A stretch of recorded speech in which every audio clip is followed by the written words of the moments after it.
नमस्कार, माझे नाव राजन धर्मातरे. मी LS English high school या ठिकाणी फिजिकली टीचर प्रशिक्षक म्हणून काम करतो. या ठिकाणी काम करत असताना आज आमच्या LS स्कूलमध्ये एक प्रशिक्षण भरवलं आहे. त्या प्रशिक्षणाचं नाव आहे आनापान ध्यानधारणा साधना. या साधना करत असताना या ठिकाणी आपले माझे सर्व सहकारी मित्र या ठिकाणी आले आणि हे ध्यानधारणा करत असताना अनेक या ध्यानधारणेतून आम्हाला अनेक गोष्टी शिकण्यास मिळाल्या.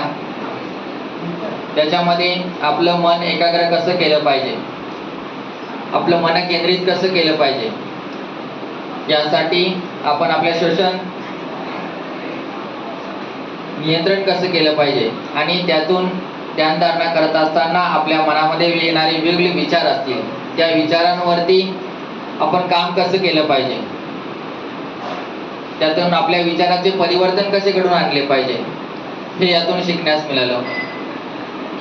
शिकत असताना ज्यावेळी आपण श्वास आतमध्ये घेतो आणि बाहेर सोडतो, त्या दोन्ही प्रक्रियामध्ये मनामध्ये चाललेले जे काही वेगवेगळे विचार असतील, त्या विचारांवरती नियंत्रण मिळवण्यामध्ये मला त्या ठिकाणी यश आलं.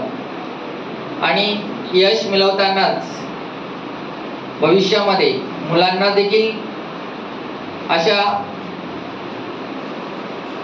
आनापान ध्यान साधना मुलांमध्ये कशी रुजवली पाहिजे आणि आपण कसं करून घेतलं पाहिजे, हे करत असताना त्या मुलांचे अभ्यासामध्ये लक्ष कसं केंद्रित केलं पाहिजे, याच्याकडे मला या ध्यान साधनेतून शिकण्यास मिळालं.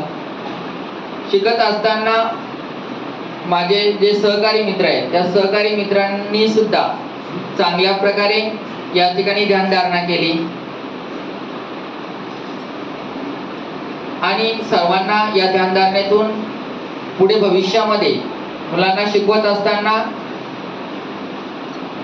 त्यांचं लक्ष केंद्रित करत असताना या ध्यानधारणेचा जास्तीत जास्त उपयोग होईल. धन्यवाद.